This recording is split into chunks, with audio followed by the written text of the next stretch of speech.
Now, for our first lesson, let's examine the teachings of Earl Nightingale, the man who devoted 20 years to the most penetrating research as to why people succeed or fail. This is a condensation of Mr. Nightingale's world's strangest secret. The purpose of this video is to permit me to share a few ideas with you. A few ideas I've picked up over the past 20 years or so about the most interesting creature in the world, the human being, and the game he plays, the game called life. We all want to play this game well. I know you do, and I do, and our prospects and our customers do, our youngsters do. It's possible to play this game in such a fashion that we can go all through life going from one success to another, knowing the joy that comes from accomplishment, getting the things we want for ourselves and our families, if we learn just a few rules about this game. To my way of thinking, the story of a man's life is the story of a search, an odyssey. It's the most exciting thing, of course, that he can do. The happiest men in the world are those who know exactly what it is they seek and then devote their lives to making that come true. I think all men are dreamers, but I'm afraid that most men are content to pass off what they consider idle daydreaming and return to what we call the visible, well-marked path in life that they feel must be the best path because it carries the heaviest traffic. The point I want to make today is that the road in life with the heaviest traffic is not necessarily the right road to follow. And usually it's the wrong road to follow. Perhaps the best way to do this is to tell you a little bit about my own road. I spent more than 17 years looking for something that had been published in more than 50 million books, something that was older than the pyramids. It all started for me back in 1933, during the Great Depression. As a boy of 12, I couldn't justify what I saw around me with what I'd been told. I had always been told that man was God's noblest creature and that he had dominion over the earth and all its creatures.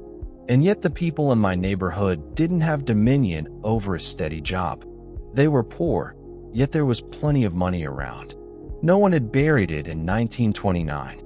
They had no education, yet it was free and on every side of them. They had very little food, yet it was being raised in abundance all over the country. They lived in inadequate and ugly dwellings, yet there were beautiful homes for sale. Well, it was apparent to me that these people did not have the answer to the problem. They didn't have. As a group, the experts say they have never had. Why? I used to ask them, why are we caught in this depression, this fix we're in? It seems that whenever a human being doesn't know the answer to a problem, he blames other human beings. They blamed Wall Street or the Republicans or the Democrats or a minority group. They didn't know the answer. They repeated what they had heard and thought that would suffice. But that isn't enough. They looked everywhere for the answer except where it really was, within themselves. What separates the haves from the have-nots? I don't mean that strictly in a financial sense. I mean in every possible way. But one night on the beach, I got an idea that has made my life exciting ever since. I decided that I'd find out what the secret to achievement was. I reasoned, as a boy will, that someone must have figured this thing out. And if he had, he'd have written a book for other people to read. So I decided I'd take out a library card and just read right on through until I found the answer. But there was one thing that worried me a great deal. If the answer to achievement were known, why didn't everybody know about it? Like the internal combustion engine or the airplane? Well, that bothered me, and it's bothered a great many people ever since. The answer's been given in our universities and from our pulpits, but it was given in a very dramatic fashion not too long ago. I think the answer was best given a few years ago when a reporter was interviewing a very great man in London. He was the Nobel Prize-winning Bert Schweitzer. The reporter asked the great man, "Doctor, what's wrong with men today?" The doctor thought for a moment, and then he replied, "Men don't think." And he was right. That's the problem today. That was the problem 400 years before Christ. It may always be the problem, What do men think?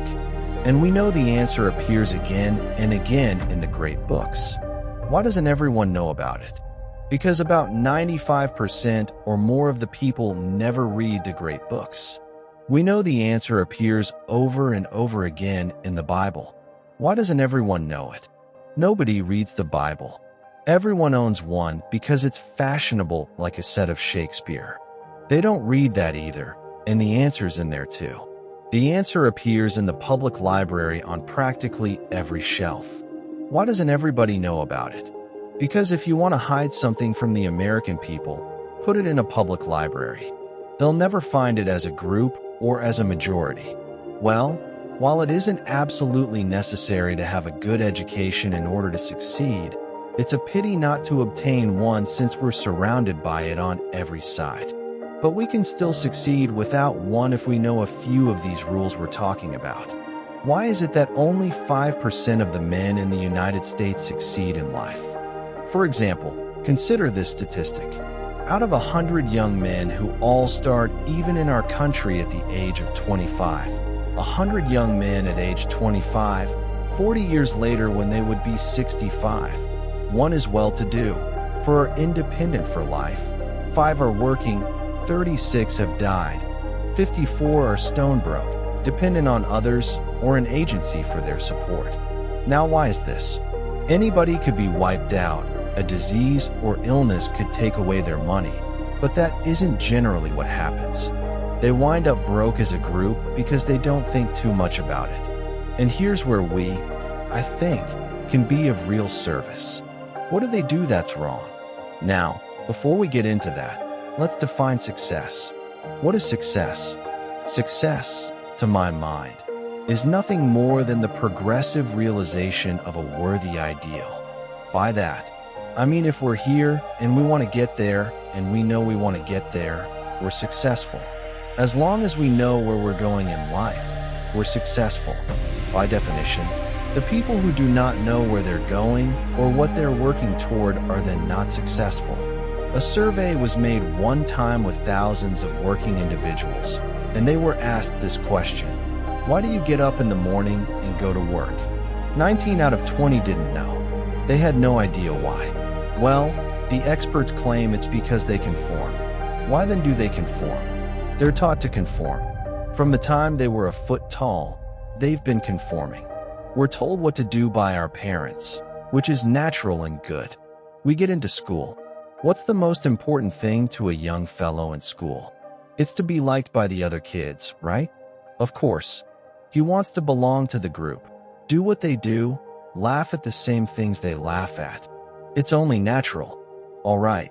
He gets out of school, and if he goes into service, again, he must conform. In fact, in the military service, they carry conformity to an extent that would shatter the credulity of a low-grade gorilla. But it's the only way you can run a military service. We want them all shooting at the same people. This, again, is perfectly natural. But now we come to the tricky part. This young man is 25 years old. He's out of school, out of service. What does he do? Generally, he goes back to his hometown. That is, if he's single. If he's married, of course, he goes to his wife's hometown. Let's say he's still single. One day, he's standing on a corner in his hometown, and a friend comes up and says, "Charlie, what are you doing?" He says, "Nothing." He said, "Why don't you come down and go to work where I work? It's a good place and they pay regularly." He says, "Okay, I will." He does and spends the rest of his life there. And that's the end of him. 95% of all jobs are obtained by random application, which is just another way of saying that the average young man spends more time over the selection of a necktie than he does his life's career. But what happens after he gets on the job? Generally, again, without thinking, he conforms. He begins doing his job the same way all the other fellows are doing their jobs, at the same rate of excellence, or whatever you want to call it. He doesn't want to be too conscientious. He might stand out.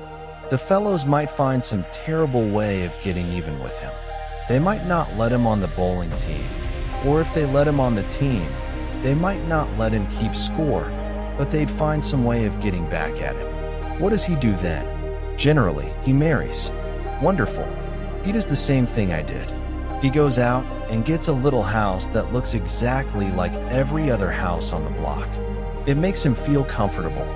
For 2 weeks, he puts a brick in front of it so he'll stumble over it and know which one is his. And then after 2 weeks, he can remove the brick and he'll just automatically turn into the right house. He gets a little car, looks like the other cars, and now here's the American dream. A 40-hour-a-week job, the highest paycheck in the history of the world. He's got 50 years staring him in the face. 50 years in the golden era that man has been dreaming of since the days of Pericles. Now, what's he going to do? Well, he works 40 hours a week. This leaves him 72 hours a week when he's neither working nor sleeping. What does he do with these 72 free hours a week? Almost twice the time he spends on the job earning a living for his family. Generally, he does the same thing with his 72 hours of free time a week that the other fellows are doing with theirs. He does nothing at all with them. On a typical day, he'll get through work and go home and walk in the back door and kiss his wife and say, "I'm tired." No one knows why. They believe that he says that because his grandfather said it back in the time when people really got tired, and it's just sort of been handed down from father to son until he still says it. He eats a very average meal and then usually hurries into the living room, where he reaches out and turns on his escape box. The screen lights up, and figures and horses and cowboys and things start moving around on there. And so for the next 4 or 5 hours, he becomes lost in the world that he must feel is superior to his own, or he wouldn't be so quick to jump into it, would he? For 4 or 5 hours, he sits there and watches other people earn excellent incomes in the pursuit of their careers, while he doesn't make a nickel and gets the only 2 things you can get from watching television: red eyes and a hollow head. Oh, there are some wonderful television shows. I watch them myself. I've got a television set. I've got a car or 2, but I don't go home at night and ride around the block for 5 or 6 hours. In fact, there's a geneticist who has said that in ages to come, if things go on the way they're going now, we'll no longer have 2 eyes like we have now. We'll only have 1. It'll be up high on the forehead, and it'll be shaped like a television tube. It'll be up high because we'll no longer have any use for a brain at all. I've been watching my kids, and I think their eyes are kind of moving a little bit together. Well, enough of that. For 4 or 5 hours, he sits there watching television until his wife comes in. She is a little more practical than he is, and she taps him on the shoulder and says, "Charlie, it's time to go to bed." He says, "What?" "Oh," and then he reaches out and turns it off, and he knows how to do that. He just turns it off.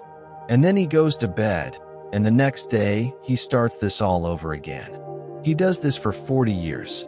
At the end of that time, he's retired at 65, which always catches him by surprise, even though he knew it was coming for 40 years, and then he dies at 75 or 80 out of sheer boredom.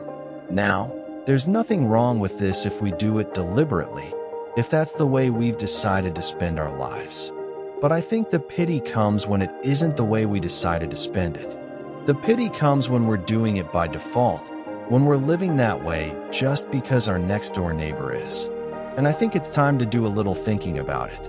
You see, I believe that everyone owes it to himself to become great at something. And since a man works 40 hours a week, about 50 weeks a year for 40 years, that's time enough to become great at anything. What can we learn from all this? 2 things, I believe.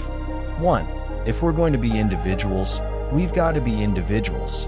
We have to have individual goals, individual thinking, and individual actions. Individual goals, thinking, and actions. And number 2, we must never conform to the great mass of people. We must love them. We must help them wherever we can, for our success will be determined by the amount of help we can give them. But we should never permit ourselves to become submerged in this suffocating sea of indirection and purposelessness. If we follow the crowd, the odds are 95 to 5. We're going to miss the boat too, because those are the statistics, about 95 to 5. So before we follow the crowd, let's take a look at it. If we flip back through the pages of history, what do we find? Every great thinker and leader, from Socrates to the Wright brothers, has been ridiculed, laughed at, pilloried, burned at the stake, or crucified. The crowd has made a consistently grisly game of tormenting its saviors. So, it's better, I believe, to stand out a little bit as an individual, to belong to society, certainly, but to think for ourselves and act for ourselves. If we want to emulate someone, and this is a wonderful idea, just pick someone worthy of emulation. Someone you admire and respect. Someone perhaps who's lived before you. Someone you know succeeded. Do what he did. But don't follow the guy down the block, because the odds are 95 to 5 he doesn't know where he's going. You ever thought much about this? Wouldn't it be terrible if we were following people who were following us? It could happen, you know. Take this fact, for example. This, to my mind, is one of the most overlooked facts in America. We should realize that every single job, no matter what it may be, every single job holds somewhere within it the road to greatness, the key to everything we could possibly want. If we'll only go about it a certain way, if we'll do what Dr. Schweitzer said we're not doing, if we'll think about it, and find an application for it. That's all we have to do, to look within the job we now have for the greatness that lies there. And it's there if we look for it. We have a choice of doing one of two things. We can either compete or create. If we choose to compete, then let's not squawk about the rewards we get. If we choose to put ourselves on the same level with everyone else in our line of business, then we can pretty well figure that we're going to have minimal returns, because that's just about the way it works out. If we create, there is no limit to what we can accomplish. There is no ceiling. We can do anything we want to do within the framework of our present job and go as far as we want to go. One time, a farmer took a little baby pumpkin and he poked it at the end of a 1-gallon glass jug. And of course it grew in there and flourished. And finally it completely filled the jug and can grow no more. And when it was ripe, he broke the glass, and he had a pumpkin that looked just like a 1-gallon glass jug. The moral of the story, of course, is that we do a similar thing with our own lives. We poke ourselves into jugs beyond which we cannot grow. But these are limits we impose upon ourselves. No one else does it. Another mistake that I believe the average worker makes is that he thinks he's working for the company. Again, he's wrong. Each of us is actually only working for himself. A great Southern educator tells the story of a wealthy man who was going to go to Europe for several months, and he called a builder he knew over to him. And he said, "Here's some money, and I've bought this lot over here. I want you to build me a beautiful home on that property." And then he left. As soon as he was gone, the builder said to himself, "Well, with him out of the way, I can probably cut a few corners. Make myself a pile of loot on this job. Now this has been done, you know." He did that, and he built a rather shoddy house instead of the good house he should have built. And when the wealthy man came back, while the builder handed him the keys and said, "Well, there's your house. How do you like it?" And the wealthy man said, "Well, that's a beautiful home, but it's yours. I wanted you to build it for yourself and your wife and your children." We're in the same boat. Every hour of the day, each of us is building our own house, and it will be strong or weak, beautiful or ugly, depending only on the methods of construction we use and the materials we put into it as individuals. Now, each one of us is only working for himself in the last and final analysis, certainly. Now we come to what I call the strangest secret. The reason it's so important that each one of us decides what it is we want to do with our lives, what our goal in life happens to be. You see, after these 17 years of research, I made what to me was an amazing discovery. I wondered why it is that people who know where they're going always get there, like a ship at sea. In fact, that's a good analogy. You might get a picture in your mind of a ship in port, and let's say that its next port of call is Sydney, Australia. How much of your money would you bet that it would not get to Sydney? Well, of course, you wouldn't bet anything that it won't get to Sydney, and the insurance companies will bet that it will. Why? Well, they know that you can only sail to one port at a time, never two. If you ask the captain up on the bridge of that ship what his next port of call is, he'll immediately say, Sydney, Australia. Well, men should be the same way. You should be able to ask anybody what his next port of call is, and he should be able to tell you that also. For 99% of that journey, the captain cannot see the port he's trying to reach. But he knows it's there, and he knows he'll get there if he'll just keep doing certain things a certain way every day until he reaches his port of call. Once it's been reached, he can then rest and relax, and then set out to a new port. And that's the way our lives, I think, should be. Why is it then that people who know where they're going, like this ship to Australia, always get there? It's what I like to think of as the strangest secret. All of the great men who have lived for the last 3,000 years, since the beginning of Western civilization, have been great because they've disagreed with one another on just about everything. That's why they were great. They were right, too. But there's one point on which they were in complete, almost unanimous agreement. I believe it's the simplest and yet one of the most profound statements ever written. And it's simply this: we become what we think about. It's really so simple when you get to thinking about it. Yet, what did Dr. Schweitzer say in London? He said, we don't think. Well, if we don't think, how can we get anywhere? We can't. And unfortunately, a large percentage of the people don't. This is why every person must decide why he's getting out of bed in the morning and going to work, what it is he's working toward. This removes all the doubt, the uncertainty of living. All the little worries and problems and fears seem to disappear, and a man can get all of his energies together and strike out for that which he wants with the certain knowledge that he will attain it. How does this work? This is an interesting thing. Well, I think the best analogy I've run across is that it works like everything else in nature. Everything in nature begins with a seed, a nucleus, and it's the same with the mind of man, with the thought that he places in it. Now, you take the farmer's land out here. It doesn't care what you plant in it. It doesn't care at all. It's neutral. It's only governed by one law. Whatever it is you plant, whatever the seed is that you put in that land, the land must return. The little invisible picture that's in the heart of that seed must be brought up and into physical reality. Well, the mind of man works the same way, except that it's incalculably more powerful, more fertile, more incredible than this farmer's land. And the seed that we plant in our mind is our dream, our goal, the thing we want more than anything else in the world to achieve. Once that's been established, once we fertilize it with our enthusiasm and our faith, it will always grow into reality. It has to. There's no other way it can do anything.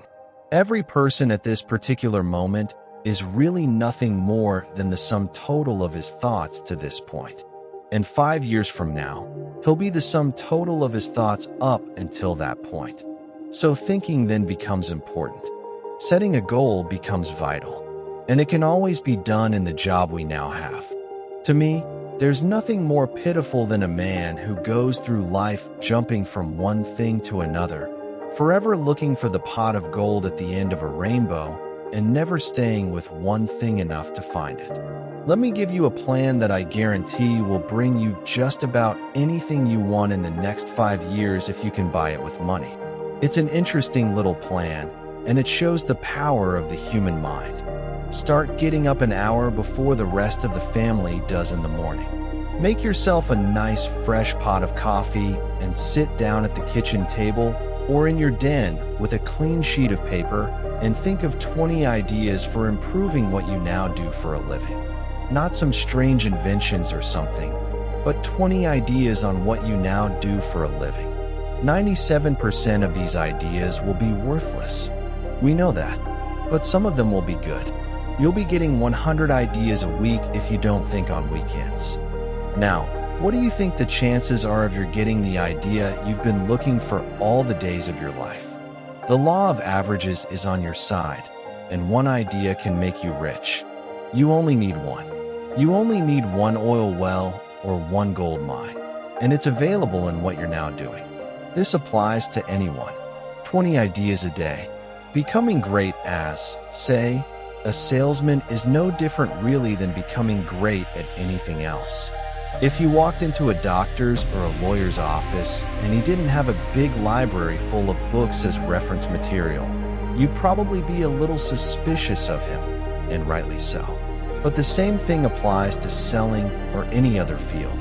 There's no such thing as a good job or a bad one, or a good profession and a bad one. Our job is a job or a profession only in the way we handle it. And a salesman needs just as many books as a doctor. He's got to know about the people that he wants to sell. He has to know about his product, about his company, and about the economy. He's got to know a lot of things. And the more he knows, the more he becomes a pro, the more he becomes a professional who is completely above, completely removed from economic cycles, ups and downs in our economy. This is the man who can write his own ticket regardless of economic conditions in the country.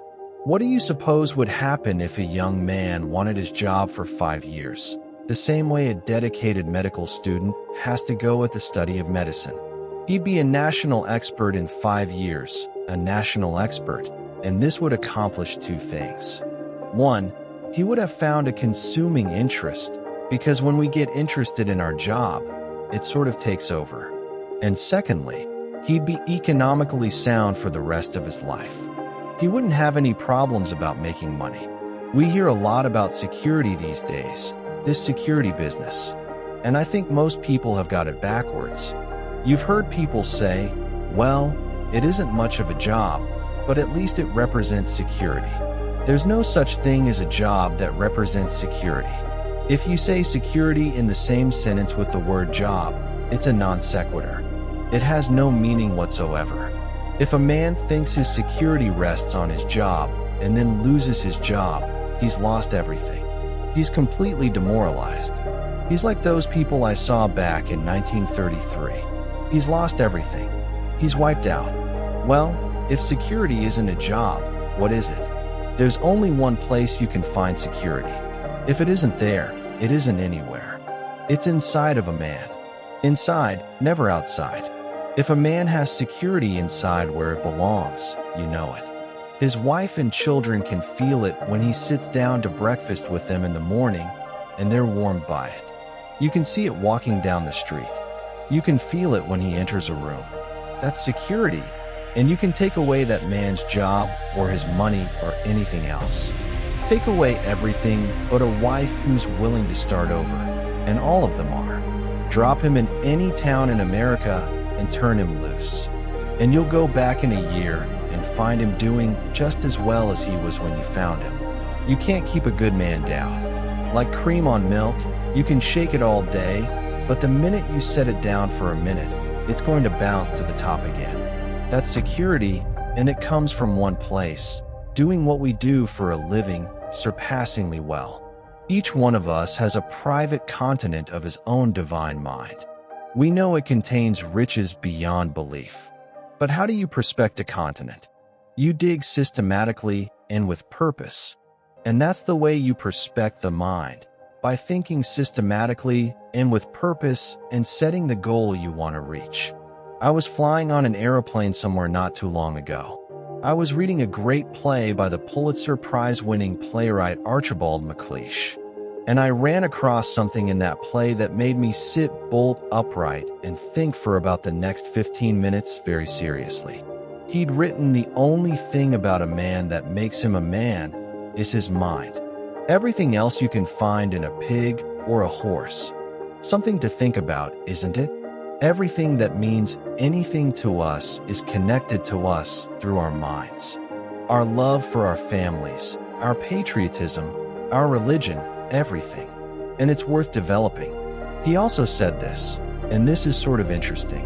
A man's face is his own fault after 40, and what determines what your face looks like is what you spend your evenings thinking about. In summing up, then, set your goal, think, and act, and stay with it, because today you have virtually no competition. I like what P.G. Hamilton wrote. He said, "A strong life is like a ship of war, which has its own place in the fleet and can share in its strength and discipline, but which can also go forth alone to the solitude of the infinite sea. We ought to belong to society and have our place in it, and yet be capable of a complete and individual existence outside of it. We're living in the right country. We're living in the right time in history. Now it's up to us what we do with it. And remember the strangest secret. You will become what you think about." I want to thank you for letting me share this half hour with you. God bless you.